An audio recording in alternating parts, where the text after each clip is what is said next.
Welcome to special city council meeting Monday, July 27th, 2026. We will begin with a roll call and determination of quorum. Yes.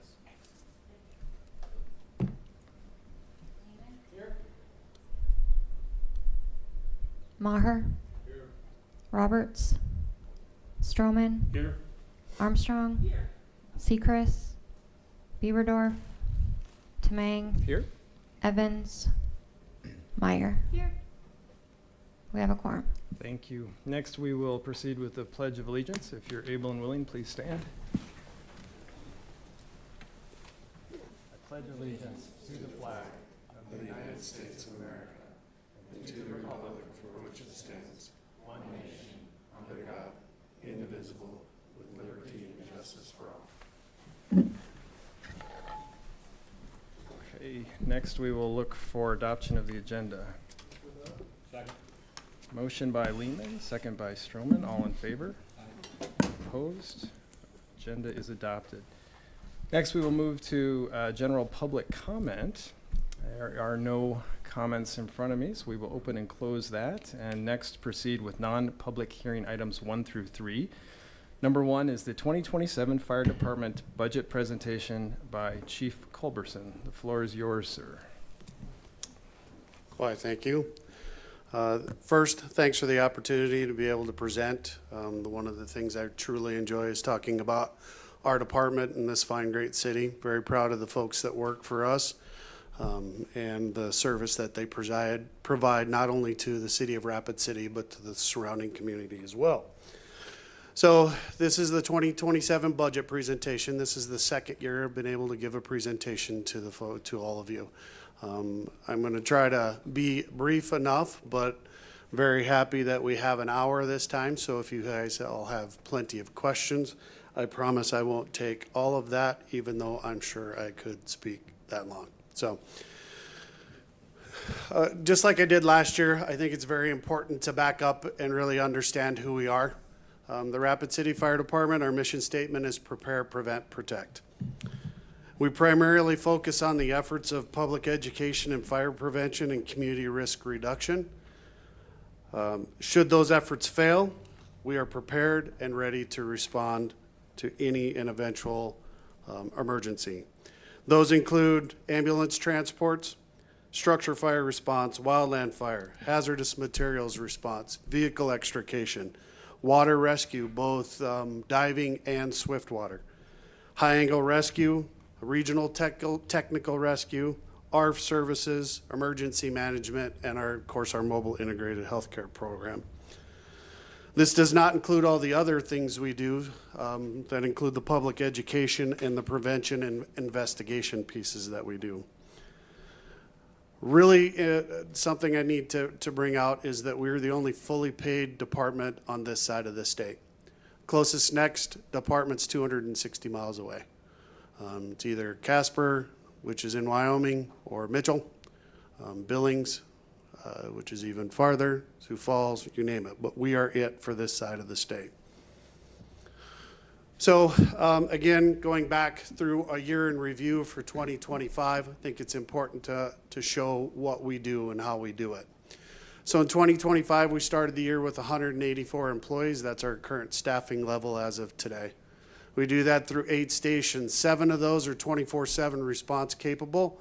The other station is Station 2, which is located up on Maple Avenue in Anamosa, and that's where our BLM hazard mitigation crew resides. So they don't have a response capability today, but sure would like to have that ability to do that someday in the future. Last year we did 22,591 calls for service. 32,572 units dispatched, with spending 19,243 hours on those calls. So define these calls for service. They are truly calls for service. Calls that come into 911 and or calls from places such as Monument Health requesting a transport of a person. Our numbers do not include anything but those types of calls, truly calls for assistance from somebody for us. So out of that 22,591 calls, 16,177 of those were MVA or EMS calls. So those are your medical calls, which constitutes about 71.6% of our total call volume. We ended with about 2.1% increase in call volume at 2025 over 2024, which was significant in that sitting at this meeting last year, I reported that projected data showed that we were going to be an 8.2% increase, which was alarming and concerning for us at that time. So through some of our efforts, which I'll get into with our mobile integrated healthcare program or CHWs, those types of things, I think you saw a significant reduction in that trend. So 2026, as of now, is trending at a 2.5% increase in call volume, and I projected that out to be at 23,156 calls for service. So just to go through, these are the districts within the city limits. Station 1 through 8 obviously does not include Station 2 since they don't have a response capability. The smaller number to the right is the numbers from last year. So you can take a look and see where the call volume is increasing and what that's going to do. So Station 1 has and will remain to be our busiest district, doing 8,557 calls last year. Extremely busy. Goes basically from the south of the interstate up to the top of Star Village Hill and encompasses all the way over past West Boulevard and east, about right in the St. Pat district area. Most of the other stations, other than Station 7 and Station 6, saw a reduction, at least a mild reduction in their call volume last year. Station 6 is one that we're going to watch from year to year. Very low call volume, but also that area is expanding very quickly. That is one of the stations right now that we have 4 individuals that operate on the fire apparatus, and they do what's called cross-staffing. So they'll be both on the fire apparatus, and if a medical call comes in, 2 of them will get off, get on the ambulance, and respond to that call.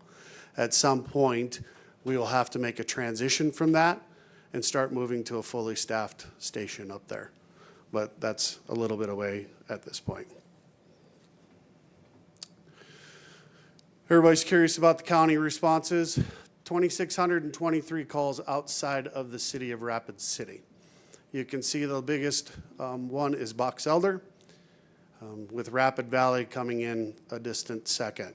So these are total calls for service. This includes fire and ambulance. We provide mutual aid or automatic aid to the 9 fire departments, the volunteer fire departments that ring around our great city.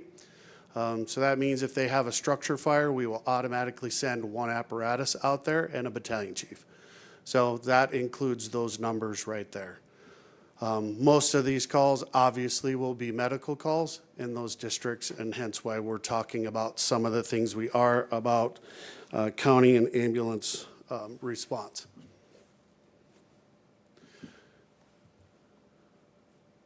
So one thing that I brought up last year that we'll want to bring up this year again is how do we compare against other municipal fire departments?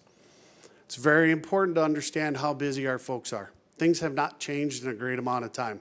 The last station we built was that we added staff was Station 6, and that was in 2003. Station 7's been built since then, but they took the staff and moved them out to that district.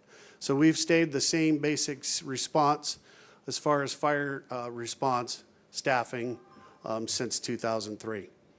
So as you can look in all categories, and I tried to do a blend across a couple different departments, including Sioux Falls.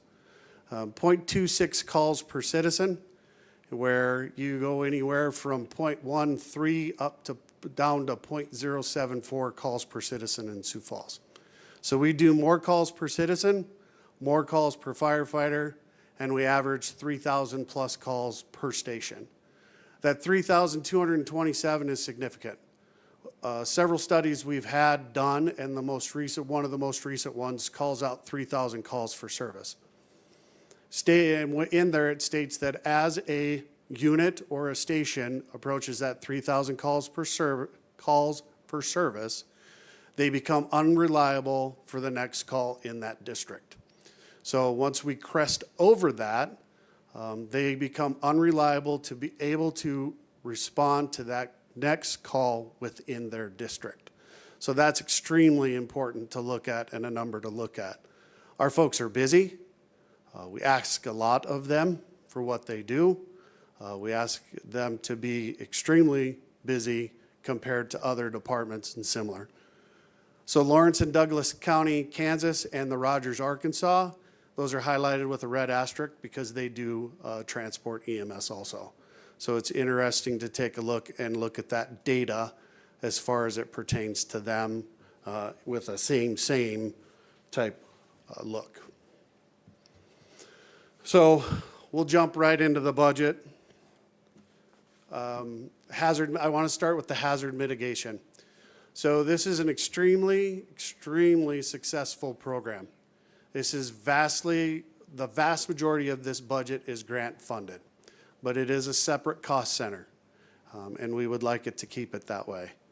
What I'm asking of you is to raise the city matching funds from $200,000 last year to $250,000 in matching funds. The reason being is we're going to start adding a few more mitigation crew members to our service. So we're able to respond and do more mitigation throughout the community. I think it's extremely important as this community becomes more drought-ridden, dry, and more dense, we need to ensure that we have mitigation done. So to be clear, all those employees within that budget are 100% grant funded, including those that are our part-time folks. What's really cool about this program is this a veterans crew. So it includes them. So those folks that are transitioning out of the military and we're coming into the workforce, we'll bring them in, we can hire them, they can go to work, start doing some work here, and then move on and into the working world. Now, whether that means into the fire service does not necessarily mean that, but some have landed and gone on to the Forest Service and state wildland and have worked for us. So it's a great program. I hope you find that you'll fund it. Again, that $792,000 is a big number, but it is truly, most of that's going to be grant funded. $500,000 of that is. So let's get into the overall, the three budgets. I guess I got our slides out of the order there. Sorry about that. Our 2026 budget is $29,974,052 according to those numbers that we've been provided. Big money, big dollars. Put it in perspective, Sioux Falls' budget is $50 million for their fire department. And they do about 6,000 calls for service less than we do. And they have 5 more stations and a large number more of people. So let's go over 202, the fire budget. Relatively, it's flat from year to year. Why? Truthfully, we have about $2.6 million in operational budget dollars that we have to work with this last year. One thing I guess I do need to point out that last year, if you're trying to compare to last year's budget, we did roll all of the stations up into one budget, into the admin budget. So it's not broken out between station 1, 2, 3, 4, 5, 6, 7, and 8. These will all be now up into one budget, into our admin budget. So we didn't feel there was any need to break out. We did that many years ago with the priority-based budgeting. We track it a different way. It was becoming more difficult for our admin staff to break that out and determine where those dollars amounts went. So operationally, we saw, like I said, $2.6 million, which is realistically a 0.81% increase over last year. The vast majority of that's going to be your utilities. Black Hills Power had a large rate increase. That saw our largest increase in a bunch of our line items. So that operational budget dollar includes the overtime that we have, which then has some resultant changes that happen in all of the other salary and wages pieces. And it also includes fuel. and our lease at our maintenance facility out on Creek Drive. We're seeing some increases in repairs. Our stations are starting to age out.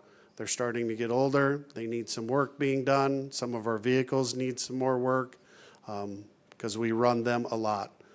Typical lifespan is 10 to 15 years on a fire apparatus, an engine, 15 to 20 on a ladder truck, and we're starting to push, and that's usually on a normal mileage rate. We drive them much more because we're much busier, and so they age out much faster. So otherwise, besides the fuel and some of those pieces, it's really operationally a fairly minimal change in our budget. They are the things that we need in order to provide the service that we do. So we're talking about just fixing the things that we have. We will next year, just to do some foreshadowing, we will have some requests that will need to be done for our self-contained breathing apparatus. We'll be looking for some CIP funds to help replace all of that. They will age out. Much of the things that we do and have as equipment have a lifespan. They age out much like our vehicles do. So all of our bunker gear, our helmets, our gloves, boots, you name SCBAs, their masks, all of that age out. So that all comes with a significant cost. So we'll get to the big cost for both budgets will be the 15 new employees for the general fund and the 6 for the enterprise. So I'll dig a little deeper into that. So 21 new employees for Station 9. So how did we get to that? Well, minimum manning. Right now, our minimum manning is 37. That's set by us, set by the NFPA, and many others. But so that has 4 firefighters on every fire apparatus, 4 on an engine company, and then 2 and 4 on a ladder truck, and 2 on an ambulance. So out there, you need to have 15 total people to operate just the general fund. So that would be the fire side of it. So you have 4 on the apparatus, which is 12, and then you need 1 extra per shift to cover for Kelly's vacation, sick leave, et cetera, in order to minimize the amount of overtime that we will have to expend to do that. Today, we have 45 individuals that work on each shift is our slots, and our minimum manning is 37.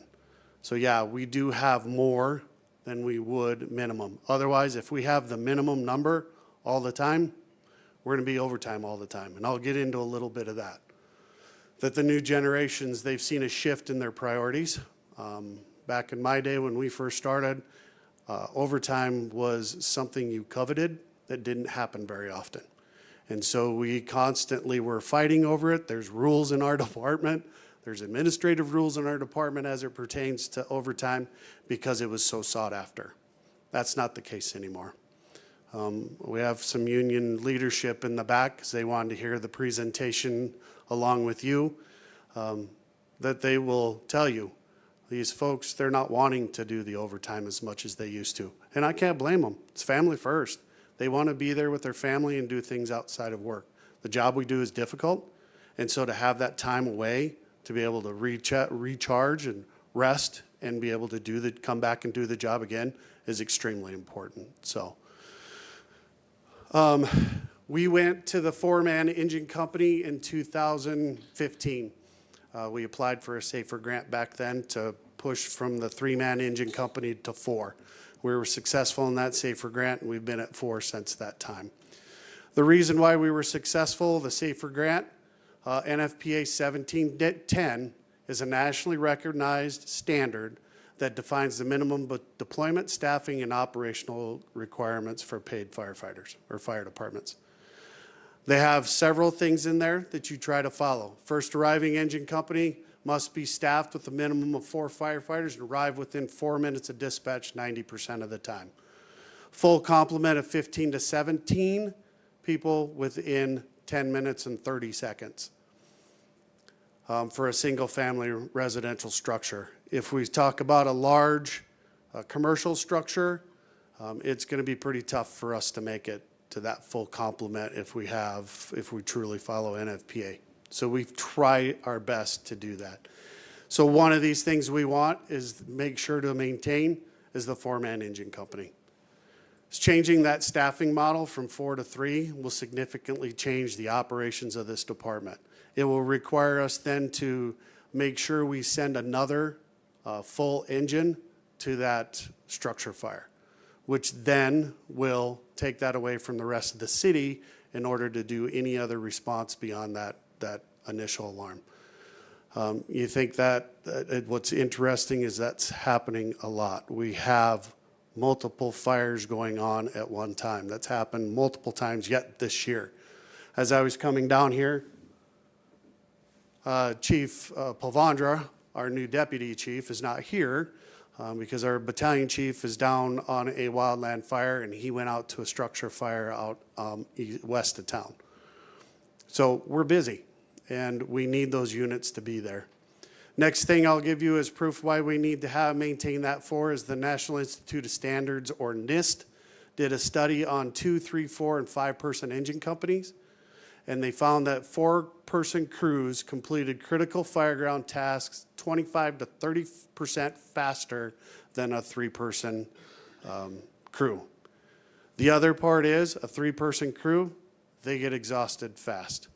You have 4 people on the ground, many hands make light work. It's exactly the concept that we're going for here. There's a lot to be done on a fire ground. Lots that needs to be done quick, much faster. Rescues happen 5% faster with a 4-man engine company. Fire suppression happens 10% faster with a 4-man engine company. So my last 2 pieces will be the IAFF contract.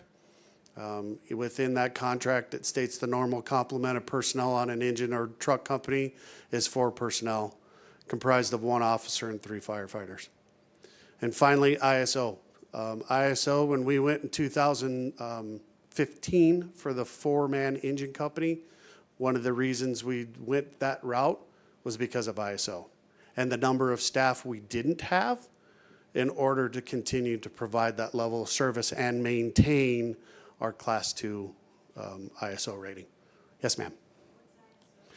International Insurance Services Office.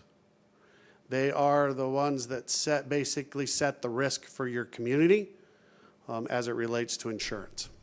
So we are a Class 2. Highest is a Class 1. I think we have a question from Councilor Stroman. Thank you, Chair.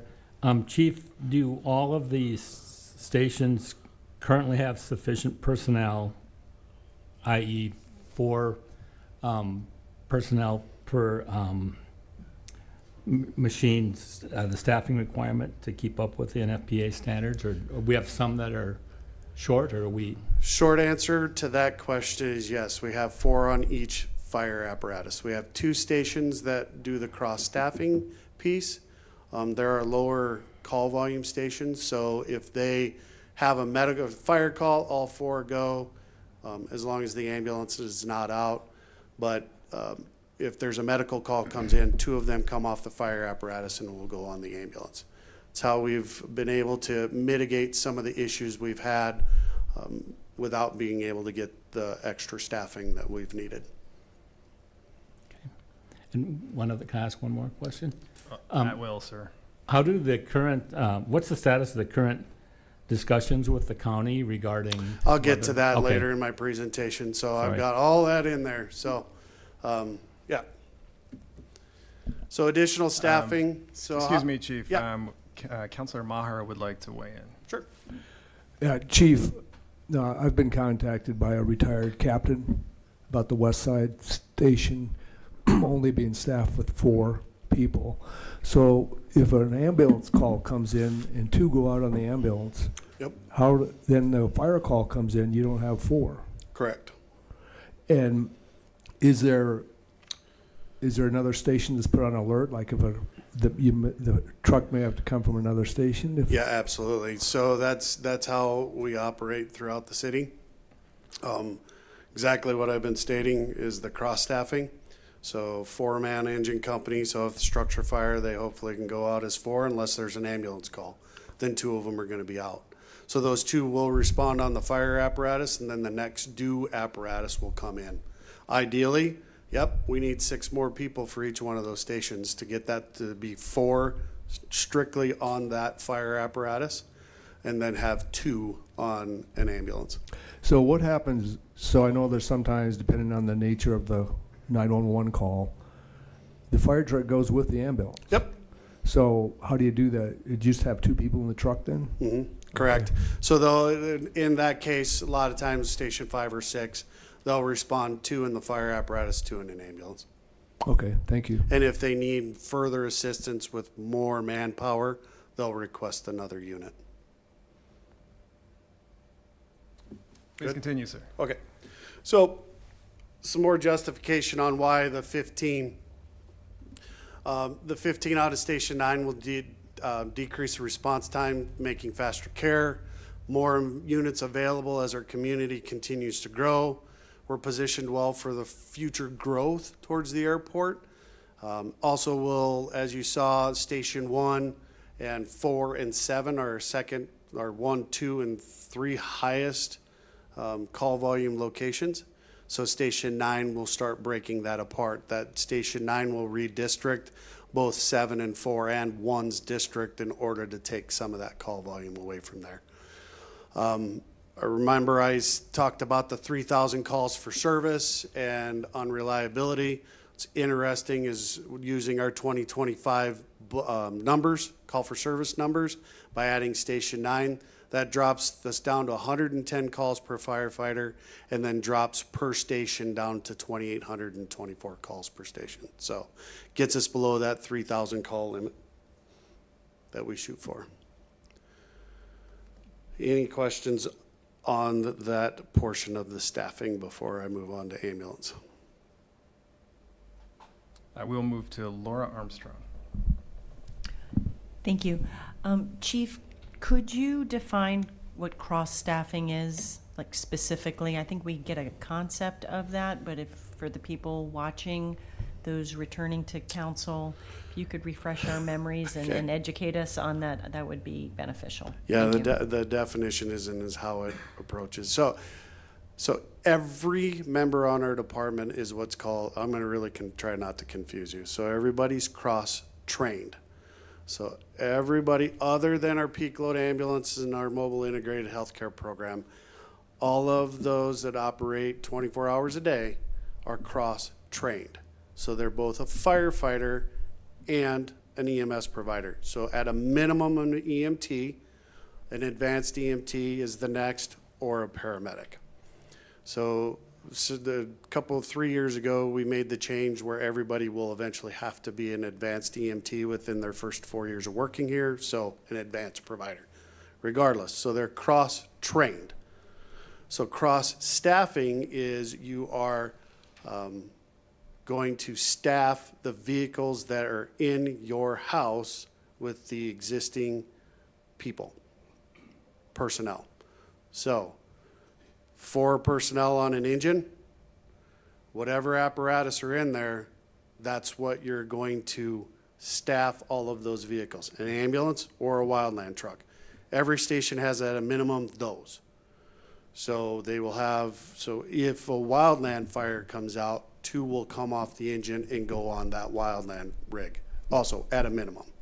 Depends on which apparatus we have at that house too. So that's the cross-staffing. I can get you a better Webster-type definition, but I don't have that right off the top of my head. Should be coming on here. You're good. Oh, I am good. Do you feel that we are fully staffed? You keep mentioning how busy we are. No pun intended. There's burnout. That could be a very real Correct. thing. How do we navigate this? This is what we'll have to we've been trying to navigate for years. It is the constant balance of adding staff members to locations that we need them. 5 and 6 have always been one of those. Eventually we'll have to get to that point. It's worked out well. It's starting not to. So we will have to start having those conversations about adding basically 12 more people in order to fill up those 2 stations. Are we at the national standards where we should be? Because Yes. you mentioned that there are other cities that are doing more, they have So a more. loaded question. It depends on which you're talking. There are many departments that do provide cross-staffing like we do. And we've done that historically for many years. Down at Station 1, we cross-staff. Depends on which apparatus, again, but that's the risk management piece that we're trying to juggle as we move along. That's gonna get a little more difficult to juggle that as we continue to grow and continue to be more busy. Fortunately, we've had to basically put all of our eggs downtown, meaning everything because the call volume has gone through the roof there. And we're trying to stay ahead of just pockets of call volume versus staying within some response capabilities on the outside fringes, so. It seems like this is a practical solution. Is it working Right. in reality? It's working in reality For now. today. Okay. It won't be for long. I just want to make sure I'm understanding Yes. that, so I This will see be what you're- conversations that Okay. we have to do the juggle between having a response capability out on the east side of town. I mean, realistically, if you look at our data, which I'll talk about a little bit, about the cost of what our data says we should be doing is high. I mean, it just flat out is. We should have had 3 more stations by now in conjunction with our call volume and our response time requirements. We have 12-minute response times at the Red Rocks. So it's difficult to get out there. The only way you change that is putting a station out there. Great, all right. And thank right you. now, we don't have that ready. Perfect, thank you. Chair recognizes Counselor Seacrest. Thank you, Mr. Chair, and thank you, Chief, for the information. When you were this is not my question, but when you were talking about cross-trained, are we still training each of our firefighters as the ambulance response and vice versa? So they're both trained in the, not just They are not just single role. if not that's just what you- EMT, but also Correct. paramedic, or is that completely separate? We're doing all of that. We have our Okay. own internal paramedic program.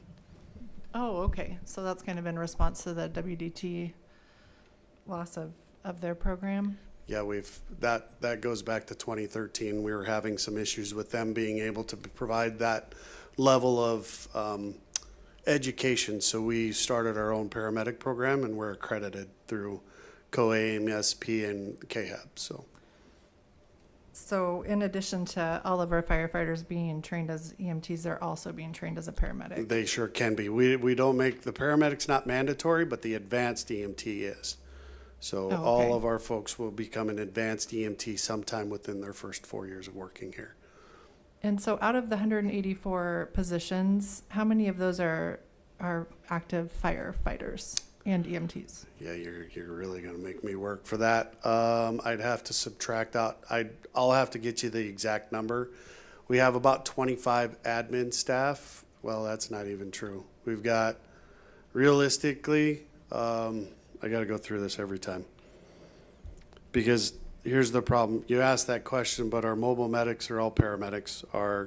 And you can count those. I mean, Yes, yeah, and as so that's far why I as- gotta go through, it's like, so basically our 2 admin staff, our secretaries, 2 billing, and then 6 CHWs, but some of those are, so subtract 11 out of that, the rest of those will be, gonna be certified. With that being said, some of our CHWs hold a paramedic and or a community paramedic, which is a higher, and our EMTs also. And so does that number include fire and, Right now, for the most EMS? part, yes. We probably have 4, I suppose, that are not, have never had any fire training whatsoever. how When I say often- that, there hadn't been a firefighter also for our department. Oh, okay, thank you.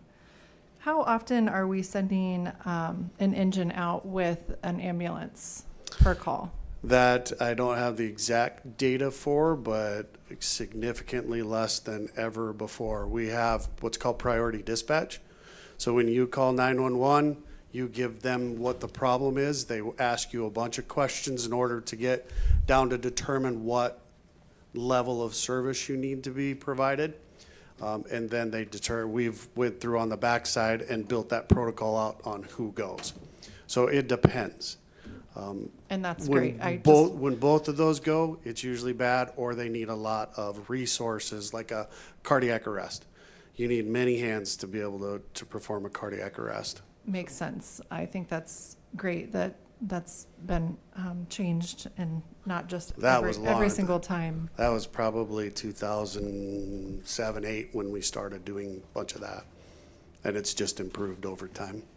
Okay, I knew at some point in time we were sending an engine per every ambulance call and just for the safety of our firefighters, and I understand that, but good job in assessing that strategy there. I was curious, when you do send out an engine and an ambulance, does that count as 2 calls for service then? Because you have a call per both? One. Or is that's just 1 call One per call service? for service. That's why you saw the difference, call for service versus a unit dispatched. So, Okay. so a call for service is no matter how many apparatus go on that call, that's just 1 call for service. And then the units dispatched will take into account all those units that were sent on that individual call. I see. Thank you so much. Appreciate the information. Okay. So let's get into the ambulance. That's going to be 6 folks that we're requesting there. Again, just like the fire portion, all of the stations were rolled up into that one admin budget in order to make the budgeting a little easier for us. To be clear, the enterprise fund, the ambulance is an enterprise fund, so fee for service is what pays for that today. That pays for 33% of everything that happens at that station. So a door breaks, 33% of the cost to fix that door will be borne by the enterprise fund.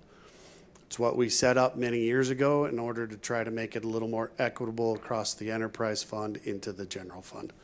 They don't pay rent, so felt it important that we pay the utilities and some of the repair.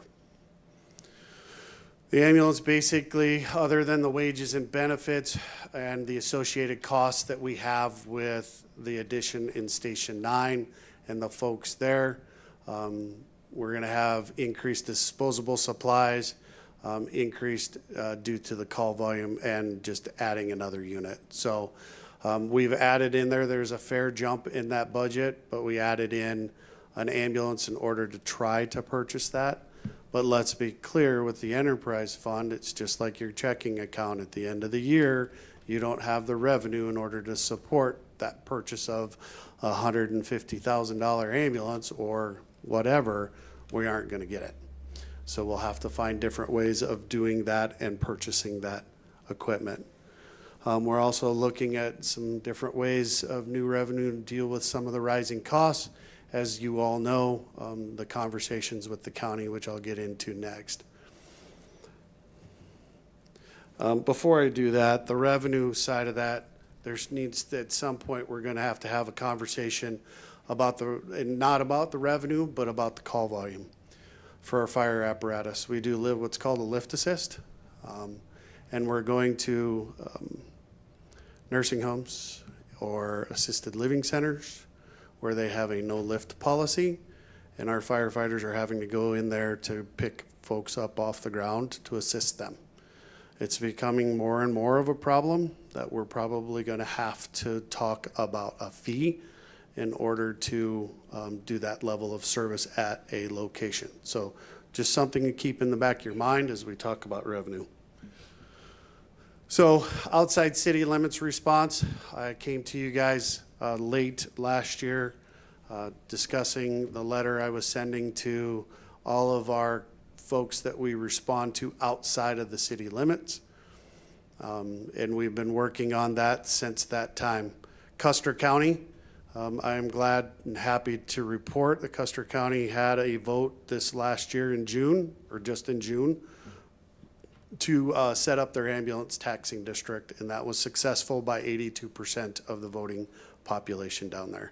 So they are in the midst of setting up their ambulance taxing district. Custer County was one of those that we did have a contract with in the past.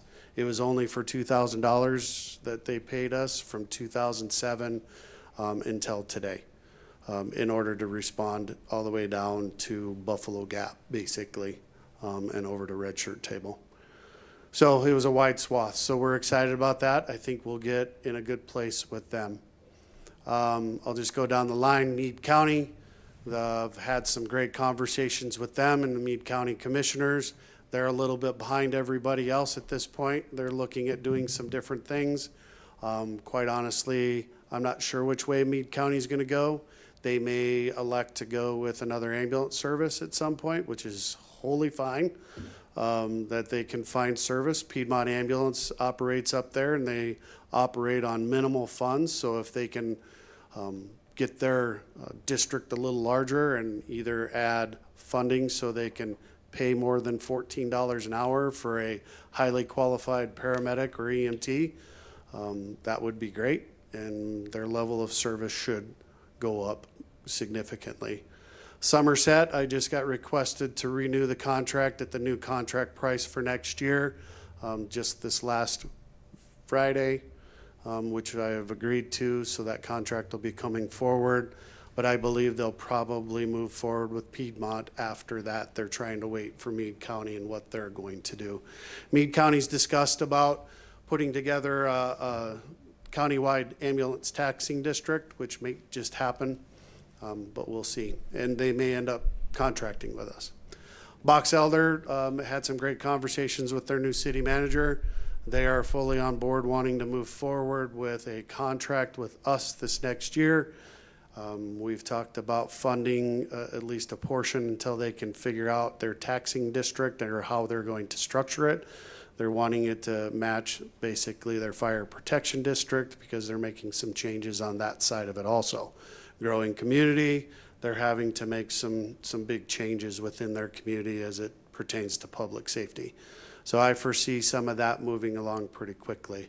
But in conversations at this point, I feel fairly confident that they'll have something worked out next year. New Underwood, they're the lone holdout-ish. Had a nice meeting. I did a public forum out there last month, and it went fairly well. Surprisingly, I expected it to be much worse, but they understand. New Underwood's one of those that had an ambulance in 2011 that they could not provide services anymore. They couldn't get people to volunteer or respond any longer, and we took it over. So trying to unravel that at this point is where we're at. And now finally, Pennington County, lots of great conversations with them. They're trying to decide which direction they're going to go, but I am very confident that they will come up with something. So all of this being said, we might have to carry next year with minimal increase, but that's okay. But really looking at 28. I honestly, to get government to move, I figured when I sent the letter in December of 25, thinking that in 26 you could get something accomplished, I pretty much knew that was not going to happen. I was hopeful. Some could move fast enough, but it's also not realistic. I don't think so. I think we're on a good path at this point that we'll get some funding, or they'll find other ways to get that service provided out in those counties areas. So. One moment, Chief. We'll Yes, sir. recognize Laura Armstrong. So as busy as you are and as busy as you're projected to be, is it realistic that we can contract with these other entities? I mean, obviously, Yeah. we want to be good neighbors. We Yep. want to be supportive. Rapid City's our priority. I That's just want to make sure that we're not biting off more than we can chew. And then again, burnout is a real thing. Yep. So I appreciate that question. It brings up the other half of this conversation. You weren't part of it when I first gave the presentation, so I'm glad you asked that question. So the real goal in all of this for the county and to get their money is about $1.5 million out of those agencies outside of the city of Rapid City in order to provide 2 ambulances. So we would be able to increase our ambulance coverage by 2 ambulances. They will stay within the city of limits. Yes, we'll get some benefit out of that, obviously, but it also allows us that capacity in order to continue to respond out in those communities. If none of them go with us, we don't get the 2 ambulances, but then we need to have a conversation on how we look at in the city subsidy and what's that look like, because this is realistically, call volume's increasing here within the city, so. All right, so let's talk about revenue for both fire and EMS. This will be very specific to fire right at this point, the first parts.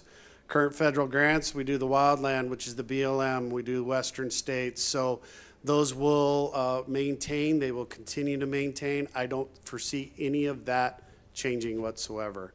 I can tell you the BLM is ecstatic about the work that we're doing with the wildfire mitigation crew. They constantly and have on multiple occasions referenced the city of Rapid City and our program nationally. We actually had the chief come out from BLM and give a presentation and thank us. So it's a great program. It's a good program. The second option we have, really, we don't have a lot of options for grant funding. AFG is one of them. That's the second largest option we have, and that's the Assistance Firefighter Grant. It's funding for equipment for fire and EMS. So what we applied for this year was the extra equipment for Station 9. So new SCBAs, masks, some other associated equipment from there. We're hopeful we'll get that. We always apply for the HLS and the HMEP grant, which is the Homeland Security and the hazardous material. I just totally drew a blank on P. But we always apply, but they're small. Typically less than $20,000. We've gotten some bigger ones here and there. I believe we'll get some rescue equipment out of this latest round of HLS grant. But beyond that, we'll look for some smaller training grants out there where we can continue to outfit our training grounds. Chief Harlan applied for a training grant for a door prop where we can practice breaking the door open. We were successful in that. $7,000, but it's $7,000 we don't have to come up with out of our operational cost. So the last two we're really talking, I will get into a little more detail on both of those, is the SAFER grant and the Rural Health Transformation Grant. Whoops, can't skip past that one. So we're asking for the 15 folks. The one thing we're gonna do is ask for a SAFER grant. We've already applied for it.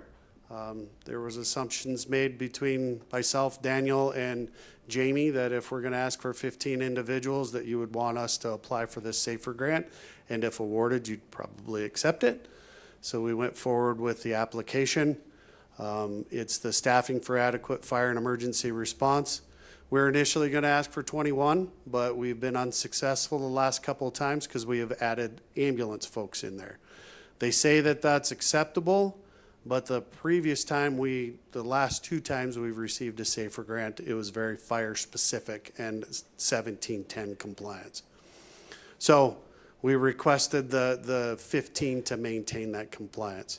So what it will provide if we're awarded it is new positions for 3 years, 75% each year, 1 and 2, and then 35% year 3, allows us to slowly increase that dollar amount over the course of time.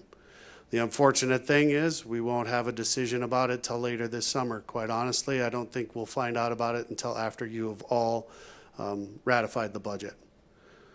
But I'm pretty optimistic we'll receive it. A lot of other services that have had a similar grant request have received their grant.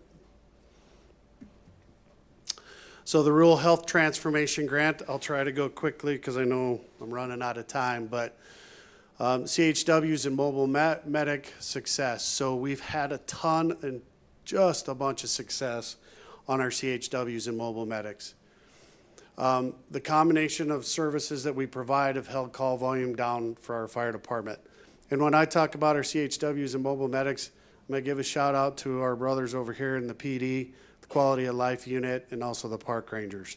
That big combined group to include some of our other co-response folks, Oyate, Great Plains Tribal Leaders Health Board, VOA, and many others. Journey On has been huge for us.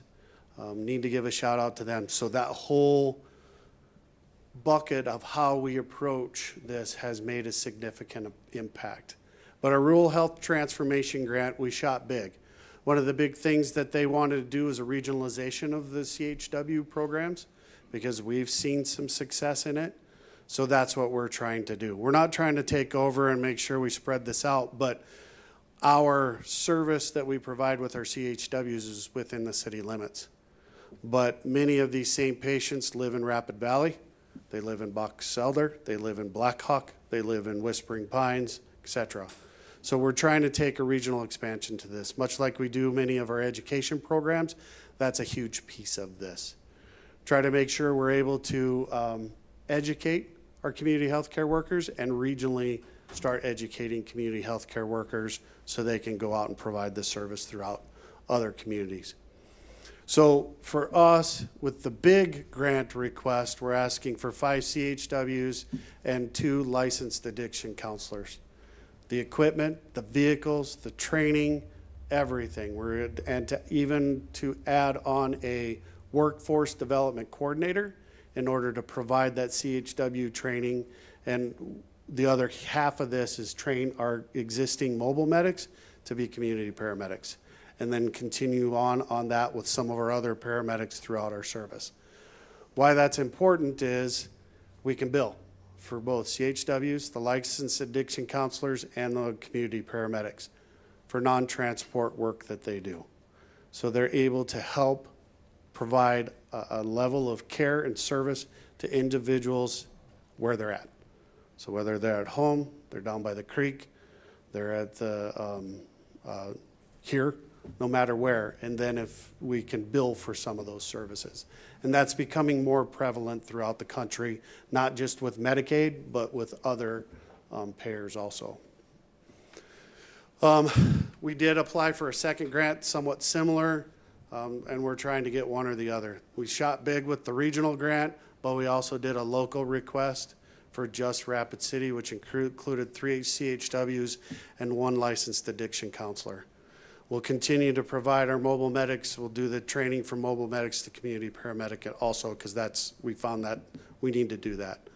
The biggest piece of that is we think we can come close to cost recovery with doing that program. The cost was about $290,000 with a conservative look at reimbursement. We were sitting at about $240,000 to $260,000. So basically cost recovery and the impact we could have is I'll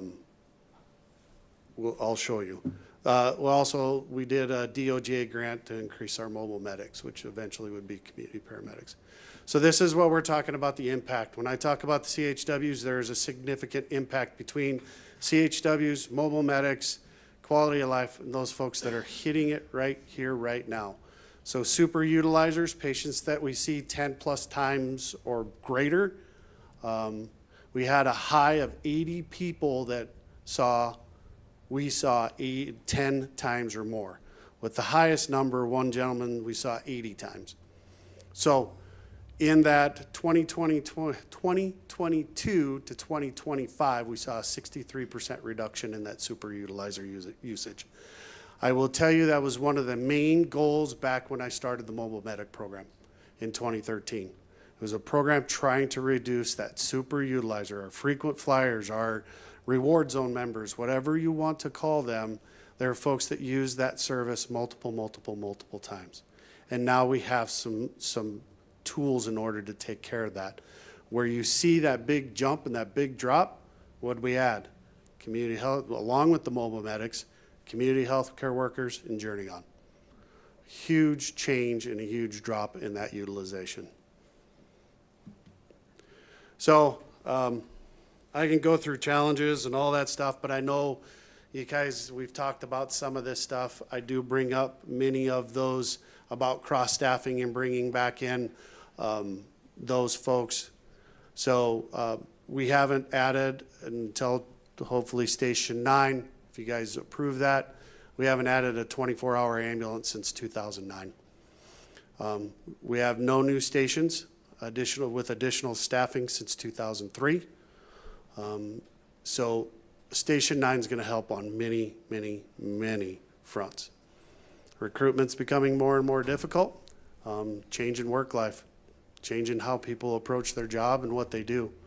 So I did bring up some of this, but the cost of implementation of what our data shows, I can show you a lot of data, just a lot of times we don't want to hear it because it's going to cost, there's a significant amount of money that's spent, especially on some of our prevention programs. So I bring up opening Station 2, stopping cross-staffing of 5 and 6, and then eventually we're going to have to really have conversations about 10 and 11. We already own the property on the north side on Kimberly Drive. As that continues to grow there, we're going to have a station out there.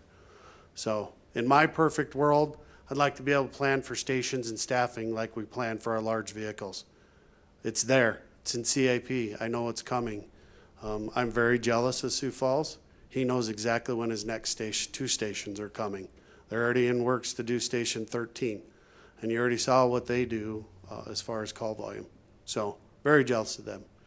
But we have a piece of this puzzle. We need to start teaching folks proper use of 911.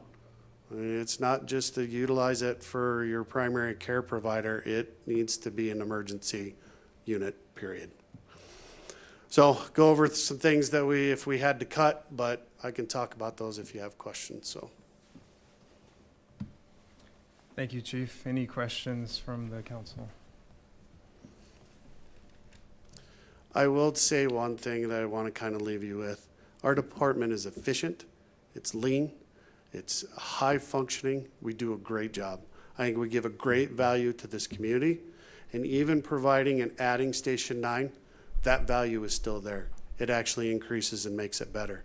And as we continue to provide the high level of service we do, it's one thing you're probably not going to hear too much of. It's how terrible these guys and gals are. They do a great job. They're here. They wanted to hear this speech also. It's the first time they're hearing the budget and what I have to say. So we had a few of our folks, and I'm so glad PD showed up. He really wanted to listen to me too, so I'm honored. But you know, realistically, if you start cutting us much more, it's going to mean programs that do have an impact on this community. Things that are nice to do because we have to maintain the 911 service. And we are about as lean as we can get on the 911 service right now. So that, done. Thank you, Chief, and thank you for everything you and everyone in the audience does. We can move on to number 2 unless anyone on council wants or needs a 5-minute recess. It would be. All right. It would require a motion for a 5-minute recess if we wanted. Motion to recess. All right, I have a first and a second for a 5-minute recess. All in favor? Aye. Any opposed? Okay, we are in recess for 5 minutes.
What do I know?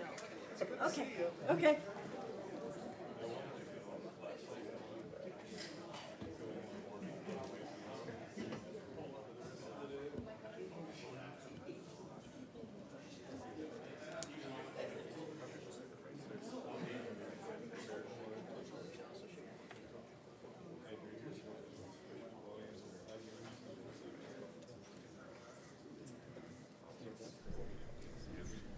Okay, the meeting will come to order, and with that, we will move on to item number 2, the 2027 Police Department Budget Presentation by Chief Hedrick. Sir, the floor is yours.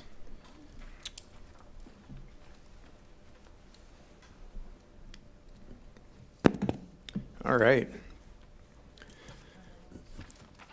Thank you, Mr. President. Also, just before I get started, I want to thank the folks of the RCPD. Just daily I'm struck by the amazing work they do, and as you can see, they care about our department. Got a pretty good showing here, and they care about our community. Pretty challenging work that they do on a daily basis. It takes not only dedication, but courage and integrity, and I'm proud of these folks. So we have our first slide up here, and I want to briefly, before we get into it, just mention a couple trends from the 2021 era, because they still impact some of the work that we're doing and they impact our budget today. And firstly, I want to mention our response to violence, because in 2021, we sort of had to upend the way we responded to violence and change the way we thought, change the way we did business. And it really what I'm getting to is we had to adjust with the times, and we had to focus very heavily in some of our primary hotspots. At times, we had to station officers in a particular area. And on top of that heavy resource allocation, we couldn't just do that by policing alone. We also had to focus and work with the neighborhood, work with the community, and it really took a lot of effort with our outreach and engagement with the good people living there. Building neighborhood watch groups, empowering the folks in the neighborhoods to not only build trust, but to have that level of comfort where they felt like they could call us. And you're seeing some of that still today with our Star Village efforts. And thirdly, working with our elected officials. You saw at our last council meeting, support from the group up here at the dais, pushing on property owners that weren't doing what they need to do to meet the most basic needs of good people in the neighborhoods that need these places to live. So this effort of police, community, elected officials all working together as a team, and we're still utilizing that concept here today. The other trend that we witnessed back then, and we're sort of coming out of that due to support from folks like you, is we saw officers leaving the profession. And at one point, we were 35 officers short. That's a big number for us. And I'm pretty happy to say we're in a lot better shape now than what we were. Essentially today, we'd be very close to fully staffed. However, last year we applied for a couple grants to get us some more officers, and right now we're in a couple hiring cycles to make sure that we can get those 12 positions filled. So we're trying to fill those positions for these grant positions right now. As a result, we didn't opt to request any additional FTEs for this 2027 budget, as we're still trying to fill these grant positions. However, as we fill these spots, we're going to reevaluate for 2028 and see where we're at. So we have some of our goals up here on the screen, and we appreciate the support that we've had for the North Precinct. We've been working with our city partners, and we're at a spot right now where we're looking to get the remodeling accomplished for that building. And what you'll see here on the Public Works agenda, we've got to the point where that's tomorrow. Is tomorrow Tuesday? What day is it? It's been a wild last week, and this weekend was busy. We're about to advertise for bid. It's on the agenda tomorrow, where we're going to put that on for our remodeling process, and with the goal of bringing our training division, our current substation we're operating on next door, as well as our outreach teams, all under that one roof. And we hope to bring some more accessibility for the Rapid City Police Department to the north side neighborhoods with that project. I think it's going to be great. I mentioned data-driven policing. Not every police department leans on data to drive their resources. We feel it's important. We've had good results from that. We're constantly monitoring to the point of weekly finding out where our hotspots are, because they do shift, putting that information out to our shifts and to our supervisors and to the officers so they know where these hotspots are occurring, so we can address them before they get bigger or more of a problem. And for us, it's been a great formula for success. And personal growth, I'm going to let personal growth and leadership, Assistant Chief Sitz is going to talk a little bit more about that later. Let's see. All right, real briefly, I just wanted to give you a little bit of a snapshot of how our resources are allocated. Some of you might know, some of you might not. We do have 3 divisions of the police department, and as I talk through this, I just want to give you and acknowledge that, you know, we have our 3 different divisions, but we also do, as a community, I think we do, our community has a lot of support for our department. And along with that support, there is this expectation of transparency, and we work really hard to ensure we're operating at the highest level, and that means making sure that we have our resources allocated the best we can. And if you start, I guess it'd be my left, on patrol, that might be what you think of as our uniformed police presence. The folks that are on immediate emergency response, it's our highest allocated resource division. And these are the folks that are running 24/7, 365, 4 shifts, overlapping for the highest presence during the time frames where it's needed the most. CID, criminal investigations, this is where you would find our detectives, and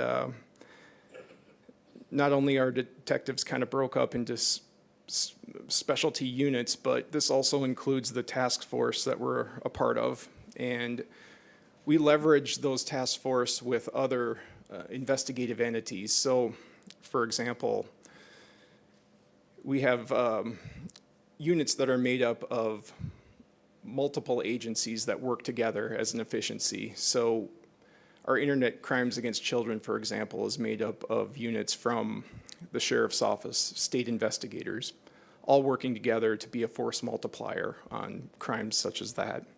Our Drug Investigative Unit, same type of thing. And those are partnerships that are really important, partnerships that don't happen in a lot of other places, but we feel like it's important and valuable. Our school resource officers, our evidence team, they all also fit under our criminal investigations division. Support services, a lot of different things packed into this division. Kind of our sort of a catch-all of amazing people under there. Our training, all of our folks being trained, our records division, our hiring, our accreditation, public information officer, safety specialist, crime reduction, a lot of different things. So some of these other guys are going to pop in here and speak a little bit, but Captain Christian Siegel's in charge of our patrol division, our Assistant Chief Scott Sitz in charge of our support services, and Captain Andy Becker is in charge of our criminal investigations division. All right, just wanted to mention some of the things that are on our radar right now because they do impact our budget to some degree and some of our higher priority initiatives. Wanted to mention our downtown foot patrol. It's something that we've implemented here somewhat recently, but something we also feel it's important to keep going. Not only because of a lot of the positive feedback that we've received from this initiative, but because of the feeling of safety that it's provided. And I can tell you that it's gone well. We've had specific officers that have really taken it upon themselves to make this their mission. And it's something we've been able to manage through our traditional staffing to some degree. Our street crimes units, these are proactive units that are not necessarily tied to the radio, so they don't have a reactive response. They're more proactive in nature. A lot of these officers are supplemented through grants, and we'll get into that a little bit more later, but the daytime street crimes units are more focused on being visible in the daytime hours, specifically like the downtown core, bike path, et cetera.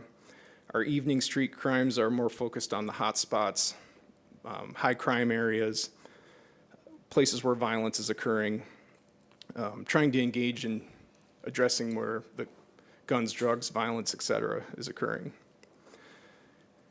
You might have heard some news about our parole task force this recent year. Our issues with parole has been ongoing over the last few years in particular, but really escalated this last year to the point where we had to do something different. It wasn't working. It got particularly bad where we saw extreme violence occurring by people that are on parole, essentially people that are still designated as being in prison, serving a prison sentence, but out in our community, being allowed to serve their sentence out in our community. And we were noticing that they just were not being checked on after hours. So they were out committing more crime, and sometimes crimes of violence, shooting people, et cetera. And it really just was not acceptable. We took some pretty drastic measures to the point of the sheriff's office and us partnering together to create our own little unit to check on people because it wasn't happening. And, you know, there are parole agents who are tasked with doing that. We just felt like it wasn't happening enough. So we also partner with parole to make sure that folks that are serving their sentence in our community knew that somebody was going to go out and check on them after hours. So that was one step we took. And in addition to that, the sheriff and I and the state's attorney and some of our other criminal justice partners, along with our counterparts in Sioux Falls, really engaged heavily on folks that are in charge of parole with the state, and really had some specific asks for them to adjust their policies in that moment. And we believe we were heard. And at this point, things are in much better shape than what they were. I can't say things are perfect, but we're in a much better spot because of these measures we took. And, you know, that's something we're going to continue to monitor and keep addressing. CIT, or crisis intervention training, we sort of have a renewed effort on this training. Another word for this might be de-escalation training. And something that's near and dear to our heart, us and the sheriff's office were some of the first in the state to bring this training to law enforcement in South Dakota, sort of putting a facelift on this. And we have a CIT training class going on right now. And this renewed effort, we're pretty proud of this. And it's something we're going to keep going on. Okay, I'll keep going here. I'm not going to walk through every one of these bullets because some of this will come up later on in the presentation, but I wanted to mention our accreditation. We just kind of went through an accreditation process, and I have to mention, you know, we are still the only accredited agency, law enforcement agency in the state of South Dakota. It's a big deal. It's not always comfortable to have a third party come through and go through all of your policies, practices, procedures, but it's important. It's a big deal. It keeps us on the cutting edge. It keeps us on our toes. keeps us accountable, and it keeps us professional. It's a lot of extra work, but to us, it's worth it. We've been accredited for over 30 years, and we're proud of that. Star Village and our community outreach, some of this is kind of linked together.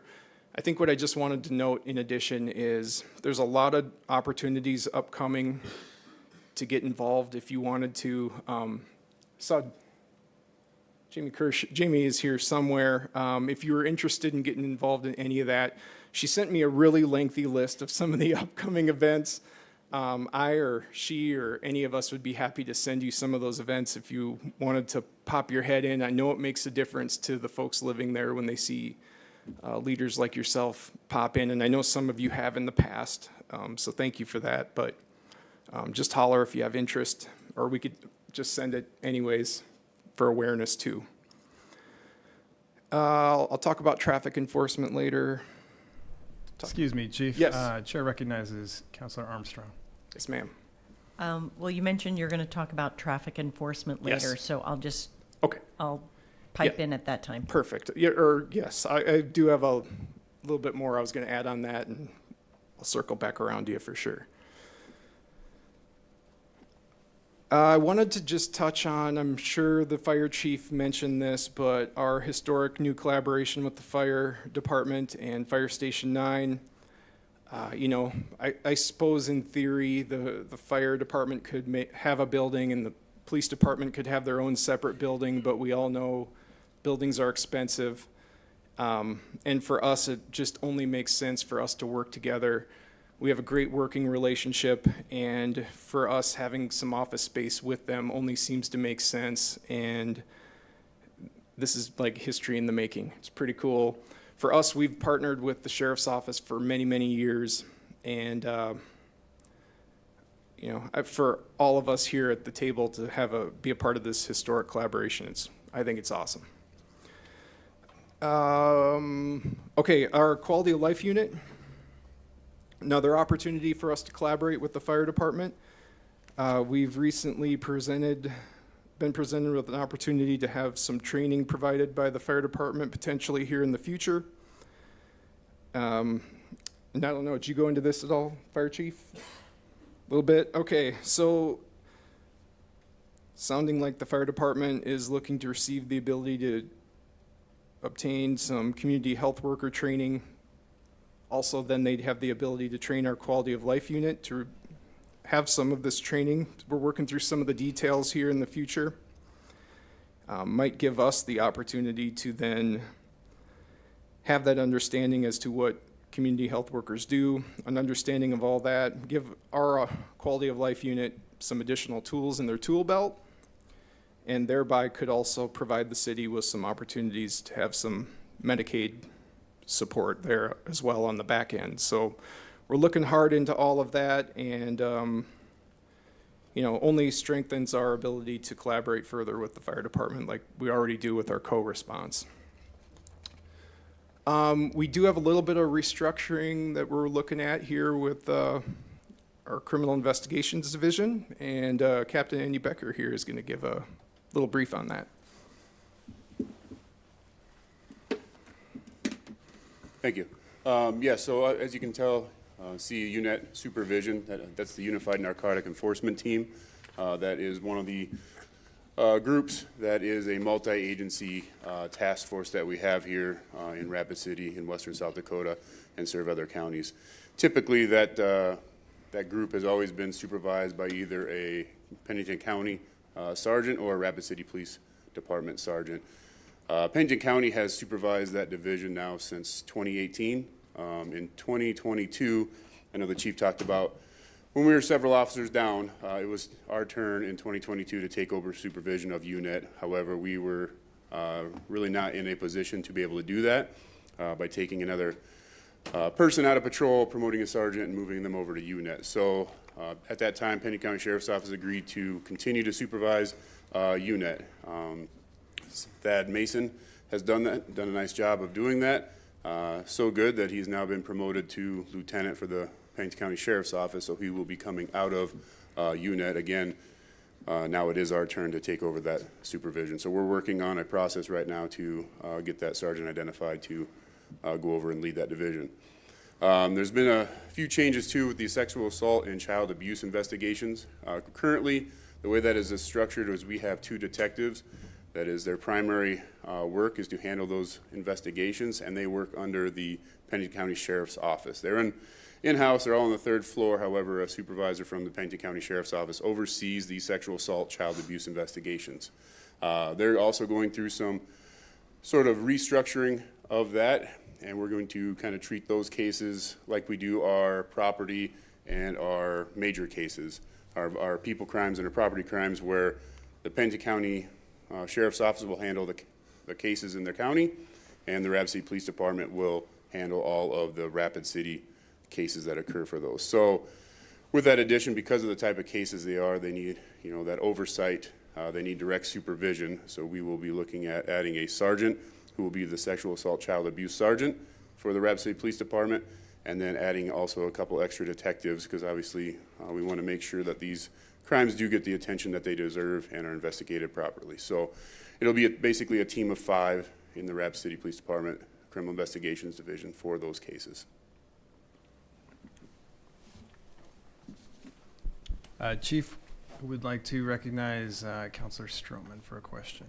And this would be either for Chief or Captain Becker, I don't know who would be appropriate, but with the move of the county administration office out to Concourse, will you be assuming some of that building area for police operations? And if so, how will that affect your budget, if at all?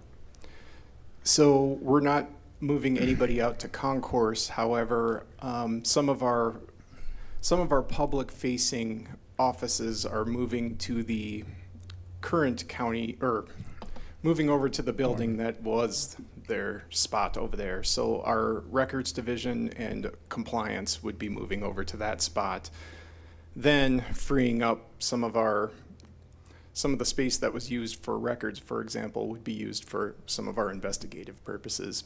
And there was some remodel costs that we are able to pay for through our general fund, built in.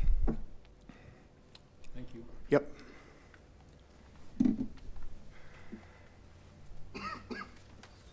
So we do have some crime data here, and Captain Siegel's going to touch on this. Thank you, Mr. President, Council. As Chief said, my name is Christian Siegel. I'm the commander of our patrol division, and we have some very basic stats for you to review here. Kind of shows, illustrates how much work that our people are doing over a 5-year period. The top left there, you can see that our calls for service have slowly increased from 114 to 157,000 calls for service. Now, a call for service is anything that a police officer does, or not necessarily a police officer, but our employees do. Everything gets a call for service. That would be anything that's proactive, anything that's reactive, important for you, anytime that a constituent calls and asks for police services. So 157,000 times throughout the year, we are sending people to go and respond and resolve people's crisis. A 37% increase from year to year, well, not year to year, but every 5 years. Moving over to cases. Now, the difference between a call for service and a case, sometimes those calls for service don't require an investigation or further documentation. It may be a simple, I would say a minor crime that doesn't have any solvability to it, may result in just a call for service. Maybe it's a phone call asking for advice, just a call for service. A case is something that requires further documentation. It could be an accident, it could be anywhere up to a homicide, or anything that might require investigative work, or there are other requirements that require cases. And you can see that that line is kind of strange. If you look at all of the lines, they gradually increase consistently throughout each year. This one dipped in 2022, and we don't really have a reason why that occurred. However, in the 5-year period, you can see that we increased about 700 cases over the 5-year period. So a lot of investigations, a lot of different things that are occurring that require extra work. I shouldn't say extra, but more work than a regular calls for service. That has increased only a few hundred, and I say only, I mean that is pretty significant, knowing the kind of manpower workforce that is required to manage each case. It is somewhat significant, but not a huge amount, I guess. As far as warnings and citations, and Ms. Armstrong, you had mentioned some questions about traffic. This may answer that. So if you look, you can see our proactive enforcement. This is our efforts going out there to influence our motoring public to slow down, stop at stop signs, whatever it might be that is traffic related. In 2023, Captain Becker at the time, he added 4 traffic officers, 2 in the morning and then 2 in the evening. The evening ones are more focused on DUI enforcement. So in 2023, we increased our efforts dramatically. We really put a lot of effort into slowing our motoring public down and making the streets safe, managing those accidents, and again, importantly, I imagine that a lot of your constituents are complaining about traffic and the people that are running through the gap or what have you. And so we felt that it was necessary to bring back our traffic division and really put a lot of effort into that. And you can see we have increased our enforcement dramatically in the 5 years, and very much so from 2023. The orange line is our citations. Warnings are nice and feel good. However, our citations are problem correcting.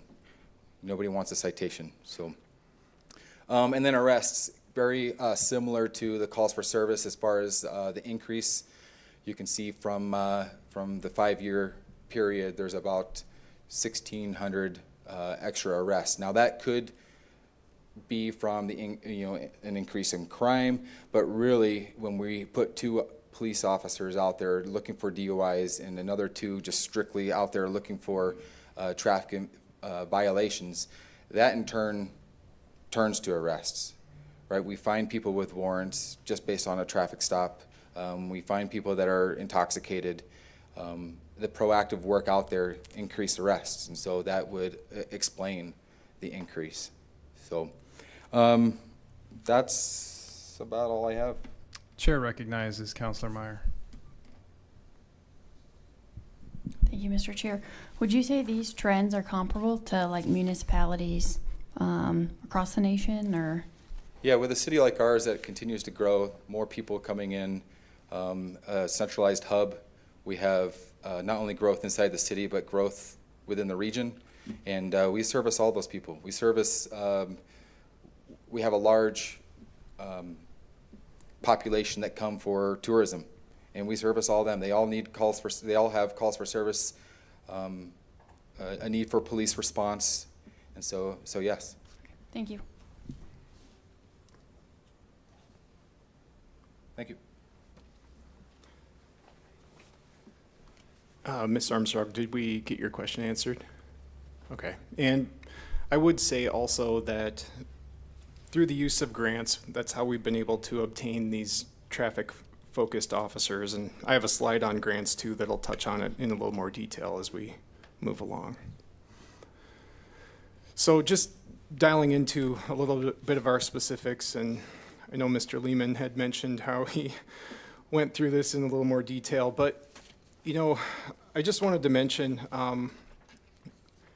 you know, we go through, we're provided some numbers for our budget, and some of them are just pretty clear-cut, given to us right out the gates, and many of our line items are like that. They're just, you know, there's either, they're either set for us by, you know, union contracts or provided by something that's figured already predetermined. For example,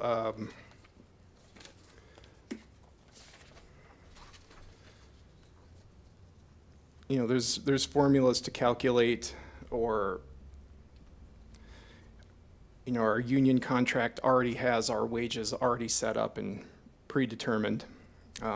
Items like retirement, workers' comp, insurance, interdepartmental charges, they're already locked in for us right out the gates. There are some line items that we do have a little bit of authority over. And however, some of them are also fairly fixed as well. Some of our software contracts, for example, were like our body cameras. They're locked into multi-year contracts, which is a good thing. And those were, we brought those forth through council. They were approved. The good part about that is those contracts can't go up year to year because they're locked in. And we know that we also have to set aside funding for vehicle repairs and fuel and building maintenance, and they're pretty consistent year to year, so we kind of just know what we have to lock in. And overall, for this 2027, we feel like we're in pretty good shape, and if you went through it line by line, you'll see that this 2027 budget is pretty similar to the 26 budget as well.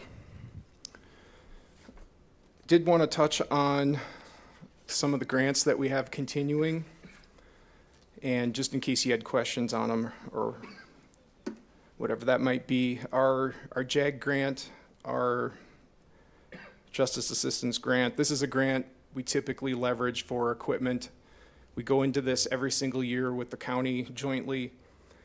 We've used this to purchase equipment that we know we're going to have to buy anyway, and it's been very helpful over the years. Awarded typically every year. We've used it for cyber equipment for our Internet Crimes Against Children software for that unit as well. Digital evidence for storage for our evidence lab. Just typically public safety equipment that we know we're going to have to buy, so why not utilize grant assistance? Project Safe Neighborhood. This is a grant specifically for wages, and this is a grant that we partner with the ATF on, focused on addressing violent gun crimes. People that are out committing acts of violence in our community, focused on offenders to hold them accountable. VOCA, Victims of Crime Act, this is wages for our high-risk youth coordinator and helps provide services for victims of crime. This is something we've applied for annually and we've had good success with. Our 2024 COPS grant, this is again how I'd mentioned our street crimes unit. This helps cover our street crimes daytime unit, and this goes into February 2028. This is and we also have a 2025 COPS grant. This is for 3 years. This helps cover the 10 officers that I had mentioned that we're working on filling this year, those 10 openings. The Highway Safety Grant, this helps cover those traffic enforcement officers that I was talking about, covers those wages. That's how we're able to obtain different officers specifically focused on traffic enforcement through the state. It's been very helpful to us. And if your constituents are talking about traffic, we hear it all the time as well. Weekly, sometimes daily, we're hearing about, hey, my neighborhood, we want this, we want enforcement in our area. And it's something we track, and very heavy focus for us at this time. A couple different grant opportunities. The fire chief had mentioned this first grant, the Public Safety and Mental Health Initiative. This isn't just a police grant. This is something we put in together as a city. We're a piece of that, but it's primarily focused on the fire department, and we're a partner in it. The Community Violence Intervention and Prevention Grant, this is a grant that we have reapplied for, and we've had it since, help me out, Dave, 2022? Yep. And we feel pretty confident we're going to be able to get this grant again. Dave told me it's money in the bank, so if you know Dave. And it's supported a lot of our outreach initiatives. There's no direct city match to it. I put down the Homeland Security Grant. We applied for this, and took a little bit of a backlog, but we eventually received it. And it's over $100,000 specifically for safety barriers that we received. And you might have noticed all the big, heavy concrete blocks that we utilized during some of our recent 4th of July events. This isn't going to cover all of those heavy blocks, but it's a lighter, easier to move barrier type of material that can stop heavy vehicles, but it's a good starting point. It'll cover a smaller space for now, but it's be easier for our partners at Public Works to move, and it's something that we're going to keep continuing to put in grants for, so we eventually have enough to utilize this instead of the big concrete barriers. So it's a good opportunity for us to keep looking at. Okay, so next up, Assistant Chief Sitz. We're pretty lucky. We have a leadership expert in our house, teaches leadership classes, and he's gonna dive in here for a little bit. He uses the term expert loosely. So, just really talking about our staffing and our workload comparison. You know, as Captain Siegel said, and you can see the 157,000 calls for service up there. Just to let you know, you do have an extremely busy police department. I recognize that we may categorize our calls for service a little bit different than everybody else. We might include some proactive stuff, but Sioux Falls may not. But at the end of the day, if we were to take our proactive stuff out, we'd still be very comparable with Sioux Falls, and we'd still be hovering right around that 200 or 2,000 calls per officer. So we have an extremely busy police department. Our ultimate goal would be that 1,000 calls per officer per year. That's kind of the gold standard and the benchmark that is set. We have a lot of catching up to do with officers on that. Again, as you can see, we're right around that 2,200 mark. There's also another out there, the national average for police officers per 1,000 population is at 2.2. We're sitting right about 196, so not too bad. About another 20 officers would get us to that location. So again, out of all those police departments up there, we consider ourselves the busiest police department in the Midwest, and that's the reason why. One thing we did budget for again this year is our wellness package, or the continuation of our wellness package. We've had that in our budget since 2023 with the approval of council, and while we recognize that there is a cost to this package, to this benefit, we can't talk about that cost if we don't talk about also the cost savings. So what you see up there right now, we hire a new employee for a year starting in 2027. It's going to cost just shy of $100,000 once we pay them their salary, once we do the roll-up, the health insurance, the retirement, the workers' comp, all the benefits, and we equip them. It's going to cost us roughly $100,000 for that employee for a year. A lot of studies out there, because of the training that goes into law enforcement, in order to you don't get hired, you do a week, and you're out on your own. It's 9 to 12 months on average for a police officer to start working independently. So based on that, what they say for public safety is attrition rates can easily double, if not triple, because of the cost goes into it. That $100,000 doesn't include the interview boards that we're paying to conduct the interviews. It doesn't, the 80-hour background investigation, we're paying the background investigators, the medical examinations, the hearing, the vision tests. It doesn't include the overtime that officer is earning throughout that year as they learn to become a police officer, nor does it include the overtime that we're paying a police training officer to train that officer. When I talk about loss of productivity and efficiency, we're basically paying 2 police officers to do the work of 1 at a much slower rate. And I'm using 10 officers here, you'll see on the next slide, but the base cost to replace 10 officers till they come out of training and can work independently is roughly about $880,000.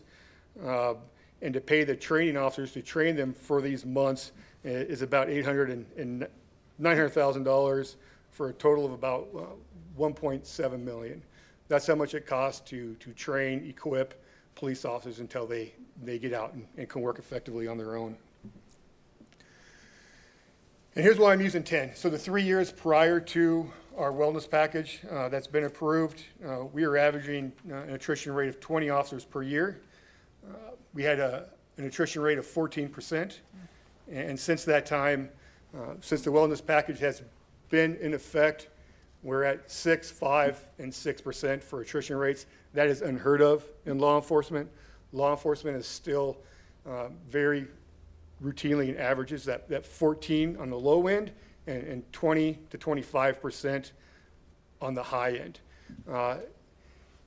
And we're a big believer. You know, we could have taken a route that a lot of agencies have taken, and I've seen signing bonuses up to $50,000 for signing bonuses. No one getting any ideas out there. Paying for moving expenses. They're going to pay to rent your apartment for a year. I was a firm believer in not rewarding people that we don't know. If we're going to do anything, let's take care of these guys. So after you would train all your officers, we pay for the wellness package, the city is still saving $1.1 million after the cost of the wellness package. That's the savings to the city, and you're getting highly qualified, highly trained officers that know our community and just become more efficient and more productive. You know, a couple of interesting things we've seen since implementing this wellness package is we've seen a drop in use of force, and we've seen a drop in complaints. We have a saying out there that in order to take care of other people, you have to be able to take care of yourself first. And we know this is a very difficult job. You get expected to solve problems that have taken years to fester. You got to do that in seconds. You get hit, punched, kicked. Some people try to take your lives, and you got to carry on, and you got to go forward. And some interesting studies here from FOP National Study survey that 70% of officers are considering leaving law enforcement, 50% experience high burnout, 80% are experiencing exhaustion. The life expectancy in law enforcement is 22 years less than that of the general population. 25% of officers have high blood pressure, 40% are obese. Depression is twice as high for police officers as it is in the general population, and almost 50% have post-traumatic stress disorder. Officer suicide is also 45% higher than the general population. So since we've implemented our wellness package, again, you saw the return just on attrition alone. But look what our officers are saying. 94% report that the package is effective to extremely effective in addressing burnout and stress. 80% reported the wellness and retention package has positively impacted their decision to stay with the RCPD, and 81% reported improved morale. So I think as leaders, we have an ethical obligation to take care of our staff, not just financially, but also physically and mentally, and this package is a big part of doing that.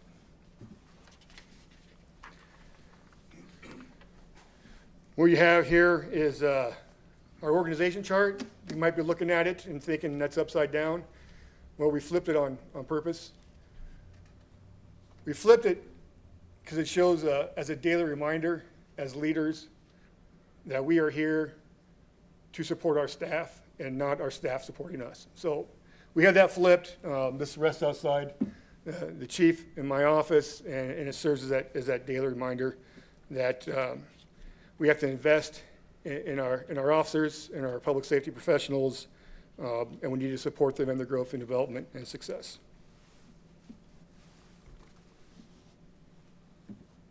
All right. So while all of us are here for questions or things we didn't touch on and stuff you want to dive into further. Thank you. First, Chair will recognize Councilor Armstrong. Great. I have two questions. Coming from a law enforcement family, I know how serious this is, and again, we appreciate everything that you do on every level. What's the morale? Yeah, I would say morale is good. I would say morale is high, but I think this is a good sign right here. We put out an email saying, hey, if you're interested in this process, come on over, and this is our turnout. So, Is there anybody that wants to come up and speak to that? I mean, I have a view of it, but if there's anybody that wants to talk about it.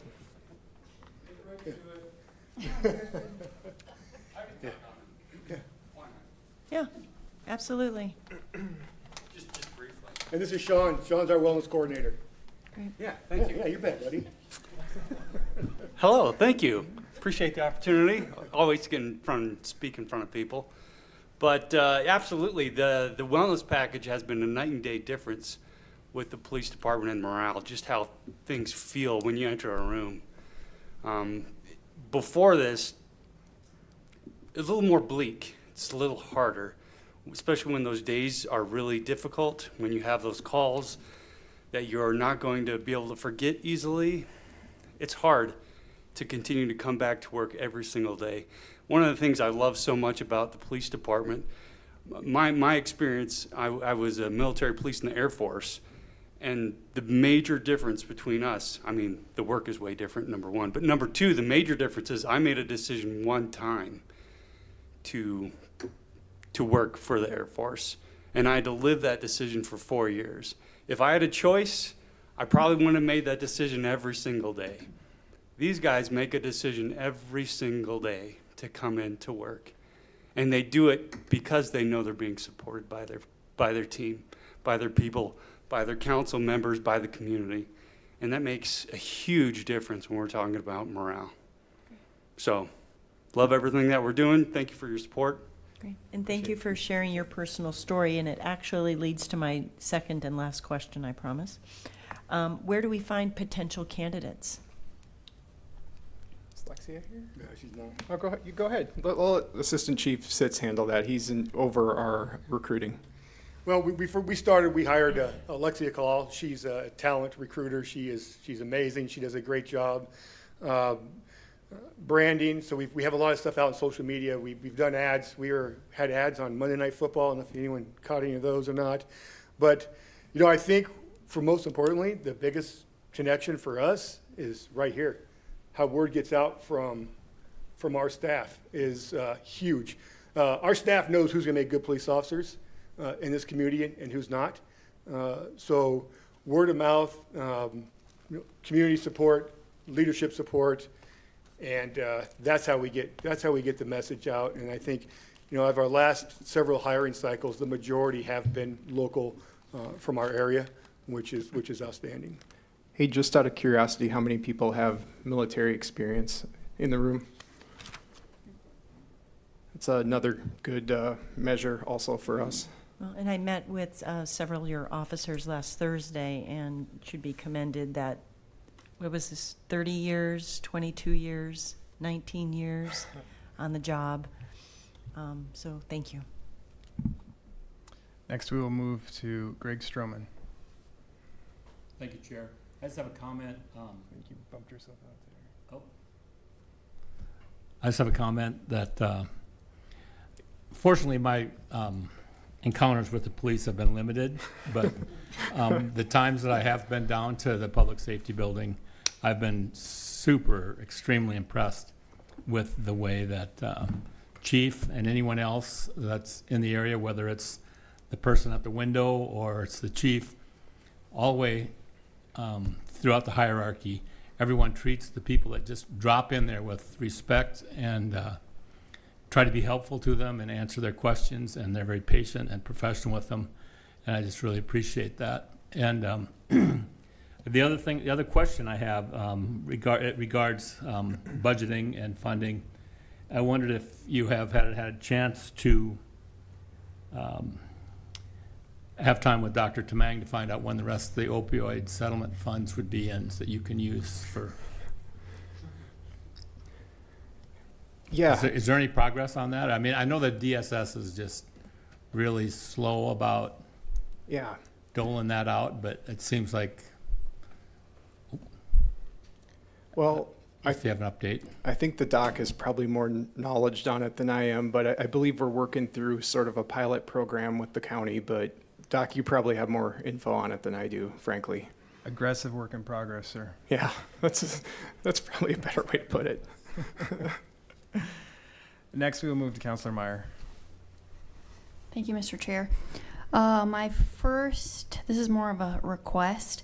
You had said that there's currently no city match for a community outreach grant that we receive. I guess I'd be curious if there was at some point some match, what sort of outreach you could do. I think community outreach is incredibly important. So Yeah. if someone wanted to Yeah. prepare something for us to take a look at, I'd be interested in seeing that. Yeah, no, that's good. And what they're getting at is we don't have to match any funding towards it. So it would be funding that we would just receive without having to pony up to it. Kind of a win-win for us if we do receive that grant. Okay. My question is, it looks like we will have about $1 million difference in grants that we're receiving next year. $1 million less. And this is just for my high level overview. Is that grants that we had just planned to off ramp, or are we in progress of receiving some, so we just can't put it in the budget because they're not confirmed? And the finance director would like to weigh in. He might have something to say.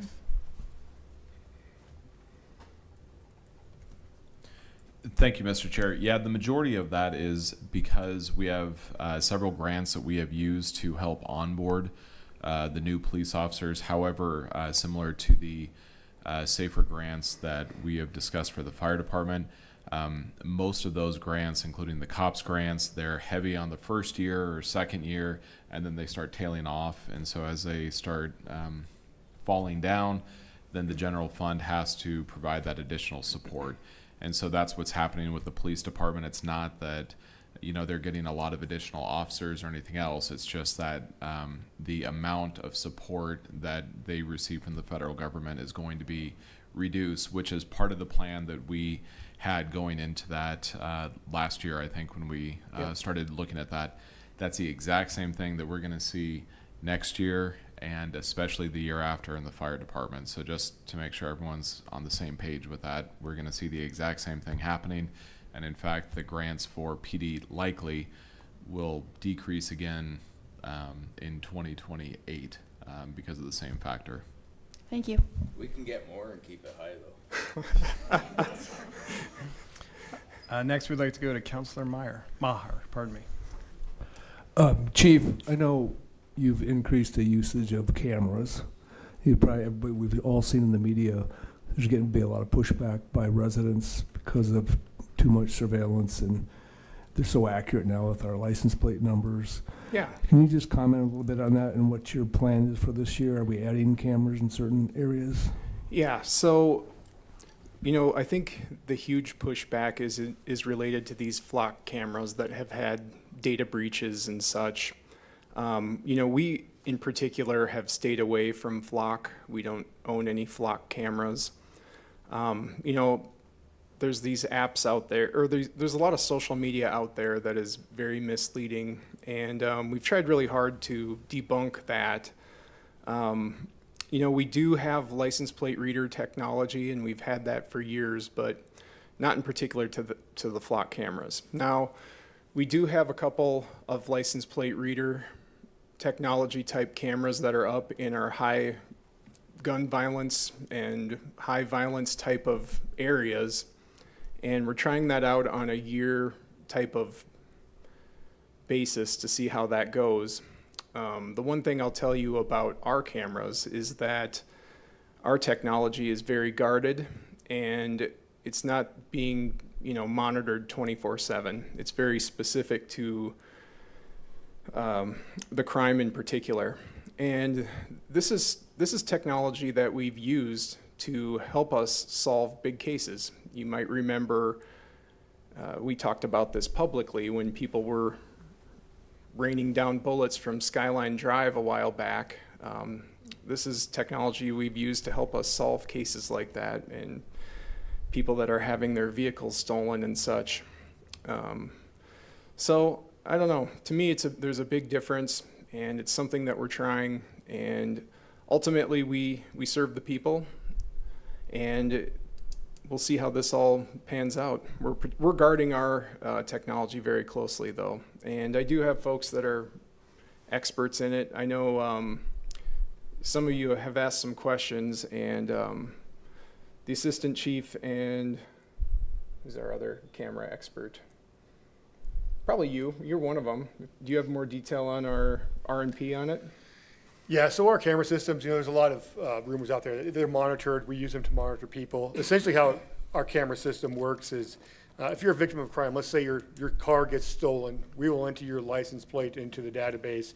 And if your database passes an LPR, a license plate reader, we'll get an alert and we can send officers that way. If you're missing or endangered person and you're associated to a vehicle, we'll enter that license plate in. You drive by one, it'll alert, we'll get an alert, we'll send officers that way to find you. There's no one sitting behind a camera or looking.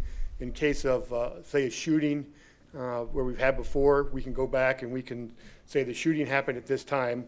Let's look and see if any license plates were logged during this time, and that could give us potential places to start looking for suspects. It doesn't tell us who's driving the car. I can't identify anyone that is driving the car. It's really capturing the license plate in the vehicle, but that's really about it. Other than that, we only have them in our high crime areas.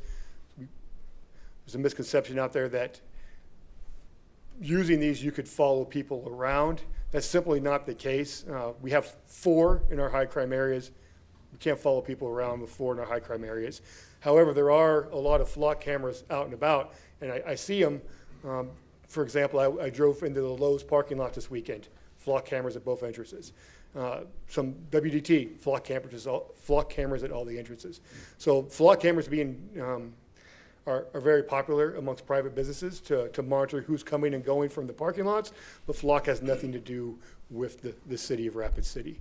Again, our technology is Axon. Axon is a very secure digital platform.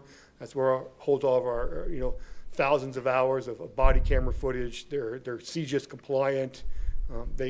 Axon stores all of our digital evidence.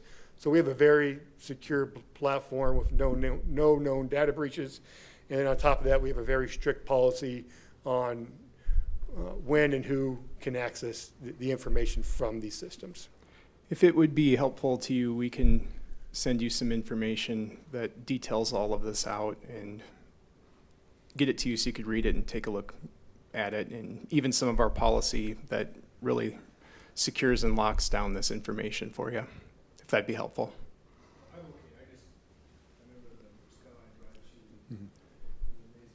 Those guys were arrested. Yeah, caught.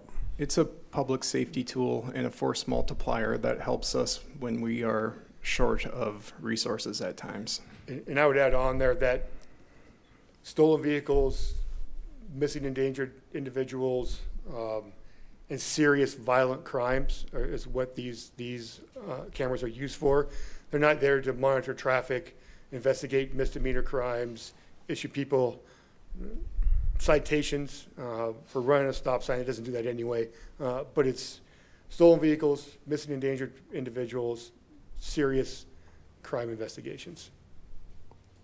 Thank you. Ms. Seacrest. Thank you, Mr. Chair. Thank you also to those of you that have worked with me over the past few years. The police department contacts that I have just are so willing to be helpful and send additional information and follow up with residents, and that's greatly appreciated. It makes us all feel good and look good, and we really appreciate what you guys do. I know it's a tough job, and my question was, 2 things that I think have been especially meaningful in my short time on the council has just been the increased traffic control or traffic enforcement in the downtown foot patrol. I think has meant a great deal to people. Once those positions, you mentioned that in 23 they were grant funded and we were able to add an extra 7 to 8 positions on the traffic enforcement. Once we dwindle down those funds, are we able to retain that in that specific use, or do you then absorb that back into your standard operations? Yeah, our plan is to keep those in place. I don't think we can go backwards with our traffic enforcement at this point. The expectation has been set, and we're either gonna keep it going as is or find new ways to fund it through grants. I think the impact is huge. It has a large ripple effect. As a driver who I tend to drive fast everywhere I go to because I'm in a hurry, it reminds me to slow down and it just keeps us all in check, everyone that's around, and I just think it's so important for safety. And then on the downtown enforcement, the same thing. It just is a tremendous impact on the residents and the perception of safety. Super grateful for that effort. I see people downtown all the time, and I just think it's a great positive interaction too, opportunity for the police to interact with our residents. I guess my last question would just be, do you feel like you're supported in this budget from the chief's view here, since I have you both up here, that this is what you need for this upcoming year, and you feel good about that?